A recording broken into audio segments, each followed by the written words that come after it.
against my hour, and my enemies came against me to devour. But I'm still here. He kept me from their snares. I never knew that being forgiven would be so right. I never knew. Ah, that's a powerful thing. Think about it. Money management, stewardship. How do we handle money? Or should we really handle money? What is money? To whom does money belong? Are you the servant of money, or is this money your servant? Which is it?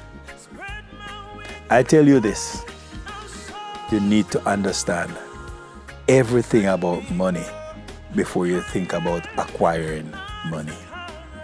My name is Albert Williams, minister of the gospel of Jesus Christ and a lover of God.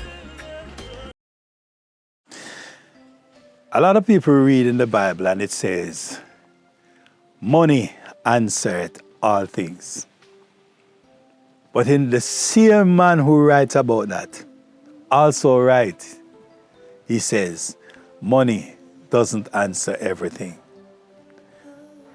What is it about money that people crave for money, run down money, want to have money? When you talk about money, people get all excited and boomy.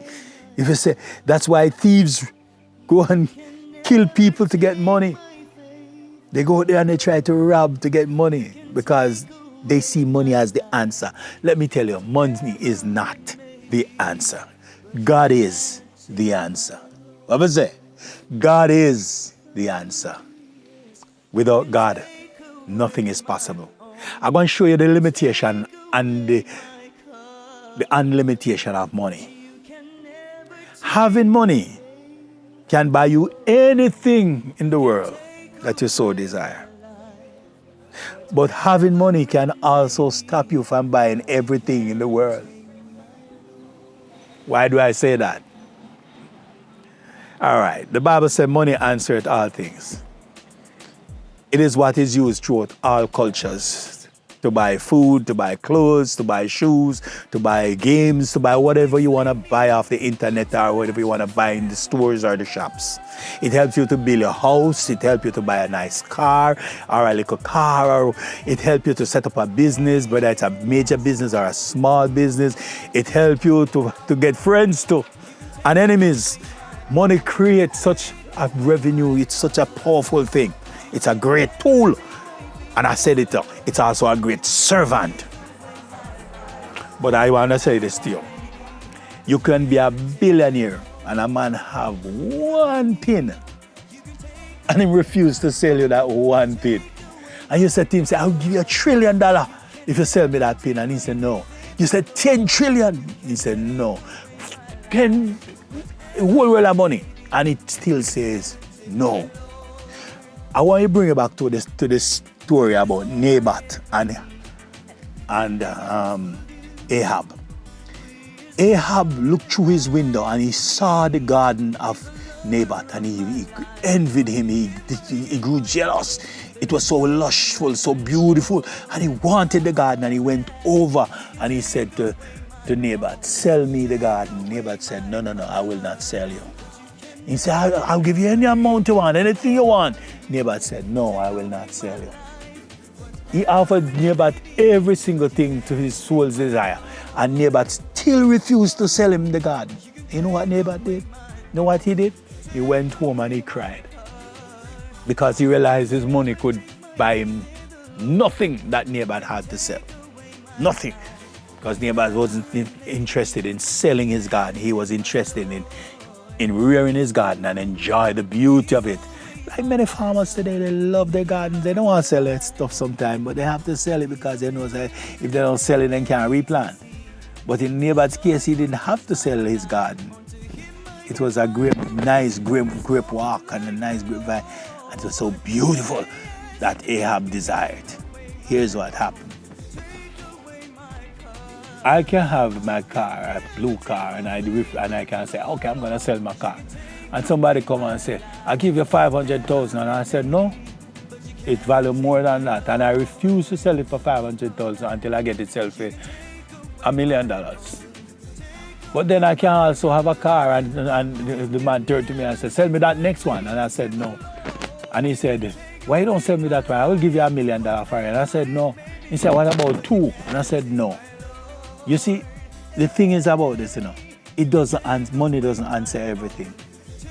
Because when I collect the money and I have the $1 million and I want to get the money to go bed this evening, I have to take some taxes, and what if taxes are not running? What do I do? Sometimes you go into some store and you see people are selling food and you want to buy the food, but them tell you, say, no, this food doesn't belong to them, it belongs to someone else. And if the person is a person of integrity, they won't sell away people's stuff. They will keep it and say, no, it cannot be sold. And your money is of no use. You know, you can take a taxi, and the taxi, when you take a taxi, and you reach on your road, the taxi man, and you say, all right, how much you carry me come? And the taxi man look at you and say, hey, you know what? I'm good like that. You know? I didn't carry to charge you. I just giving you a ride. That's okay. What is he telling you? He's telling you money is of no use, no value. I'm just my generosity, it's just my kindness. Yeah? But money is a powerful friend. Don't love it. Do not love it. Because if you love it, it can send you straight to hell. Because when you love money, like a lot of women do today, oh, I want a man with 6 figures, I want a man with 10 figures, I want a man with 8 figures, I want a man who's making millions of dollars. And they forget about love. All right, let us look at Job and his wife. The Bible said that Job was opulent, a very rich man. What happened to Job? He took sick, he lost all his wealth, he lost all his children, and his wife was with him. And it was revealed that his wife wanted him to curse God and die.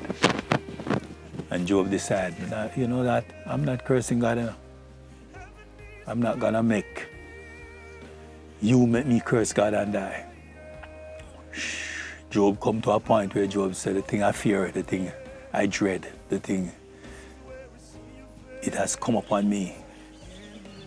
And him say, my wife look upon me and despise my breath.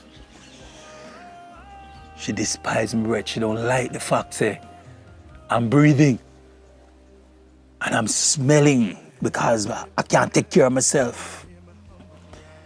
And she wasn't there to take care of me. So she said, I despise your breath. And Job felt bad about it.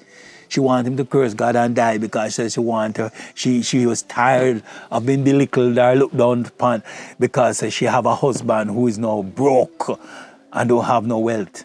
So the question is, where is the love? For if she didn't love that man, she wouldn't tell him to curse God and die. If she had loved that man, she would be taking care of him. She would be right beside him. She wouldn't have him out in the dust, sitting down and scraping himself with pot. He would be in the house, well bathed, well oiled, well balmed up, and in a position seeking to be healed. But no, she didn't care for him that much. So she let him go. After that, the God word tell us there was no mention of her anymore. She had gone. And Job had to find himself. God gave Job a new wife, a different wife. And he reared 10 more children with them. Then you come to a point now where Job